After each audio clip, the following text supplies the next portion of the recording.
بسم اللہ الرحمن الرحیم۔ السلام علیکم ورحمۃ اللہ وبرکاتہ۔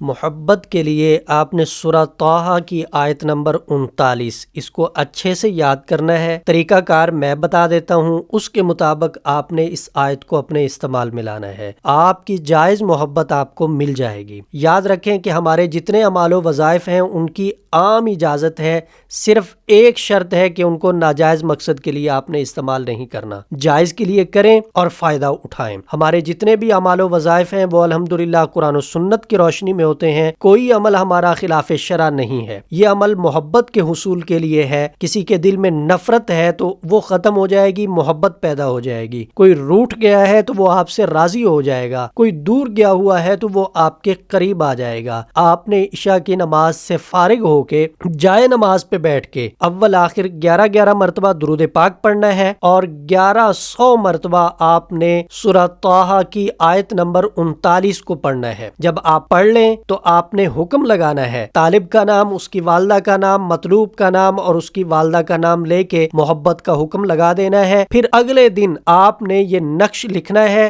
2 عدد لکھنے ہیں۔ ایک نقش کو آپ نے پانی میں دھو کے مطلوب کو پلانا ہے یا کسی بھی چیز میں ڈال کے کھلا دینا ہے، اور دوسرا نقش آپ نے فولڈ کر کے موم جامع کر کے اپنے بازو کے ساتھ باندھ لینا ہے۔ جب آپ نقش لکھیں گے، نقش کے نیچے آپ نے طالب کا نام، اس کی والدہ کا نام، مطلوب کا نام اور اس کی والدہ کا نام لازمی طور پہ لکھنا ہے۔ محبت کا حکم لگانا ہے۔ آپ قرآن پاک کی اس آیت کی برکت سے، اس نقش کی برکت سے اپنی جائز محبت حاصل کر سکیں گے۔ جائز محبت کے حصول کا یہ بہترین عمل ہے، اس کو اپنے استعمال میں لائیں اور فائدہ اٹھائیں۔ ادارہ شفاء الدہر الحمدللہ مستند اعمال و وظائف آپ کی خدمت میں پیش کر رہا ہے اور کرتا رہے گا۔ رہنمائی کی صورت میں آپ ادارہ کے واٹس ایپ نمبر 030048883836 پہ رابطہ کر کے رہنمائی حاصل کر سکتے ہیں۔